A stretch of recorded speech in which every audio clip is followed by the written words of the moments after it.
Telugu tales food and art ఛానల్కి స్వాగతం.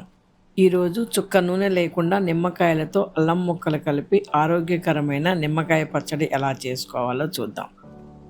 ఇప్పుడు నేను చూపించిన విధంగా 2 ఇంచుల అల్లాన్ని తీసుకుని పీల్ చేసుకుని దాన్ని చిన్న ముక్కలుగా కోసుకోవాలి.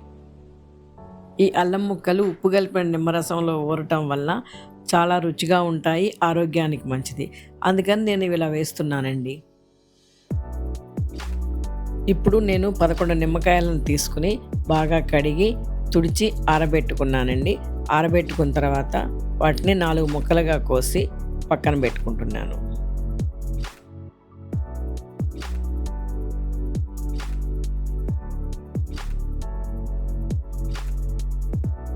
కట్ చేసుకున్న నిమ్మకాయ అల్లం ముక్కలను ఒక బౌల్లో వేసుకుని దానిలో 3 టేబుల్ స్పూన్ల ఉప్పును, 1/2 టేబుల్ స్పూన్ పసుపును వేసి బాగా కలుపుకోవాలి.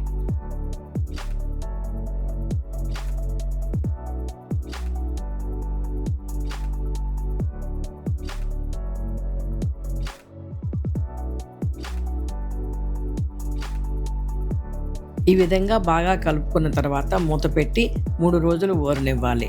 రోజు ఒకసారి మూత తీసి స్పూన్తో బాగా కలుపుకొని మళ్ళీ మూత పెట్టి పక్కన పెట్టుకోవాలి. 3 రోజులు అయిందండి. ఇప్పుడు మన ముక్కలు ఎలా ఉన్నాయో చూద్దామండి. మూత తీసి ఈ స్పూన్తో ఇలా కలుపుకున్న తర్వాత 4 నిమ్మకాయల రసం తీసుకుని దాంట్లో కలుపుకోవాలి.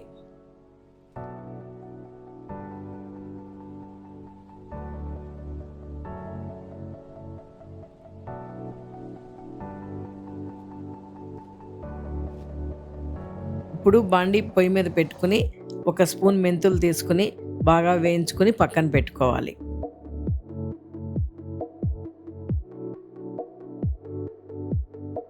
వేయించిన మెంతులు ఆరిన తర్వాత మిక్సీలో వేసి పౌడర్ చేసుకోవాలి. ఆ మెంతి పిండిలో 10 వెల్లుల్లి రెబ్బలు కూడా వేసి ఒకసారి కోర్సుగా గ్రైండ్ చేసుకోవాలి. ఇప్పుడు ఈ మెంతులు వెల్లుల్లి మసాలా ముద్దను కూడా వేసి కలుపుదాం.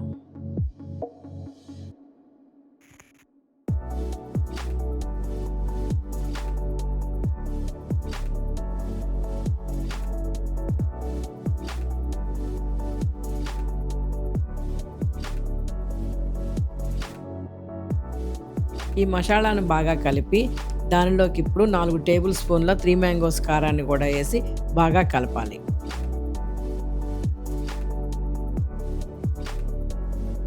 స్పూన్తో బాగా కలవదండి, అందుకని చెప్పని స్పూన్ తీసేసి ఇప్పుడు నేను చేత్తో బాగా కలిపేస్తున్నాను. ఇలా చేత్తో బాగా కలిపిన తర్వాత రుచి చూసి ఉప్పు కారం అడ్జస్ట్ చేసుకోవచ్చండి. నాకు ఇది సరిపోయింది. మీకు కావాలంటే మీరు రుచి చూసుకుని మీరు అడ్జస్ట్ చేసుకోండి. దీన్ని గ్లాస్ జార్లో కానీ జాడీలో కానీ నిల్వ చేసుకోవచ్చు. పెరుగన్నంలోకి నంచుకోవడానికి చాలా బాగుంటుంది. కానీ ఎప్పటికప్పుడు పెట్టుకుంటే బాగుంటుందని చెప్పని కొంచెం కొంచెం పెట్టుకోవచ్చు.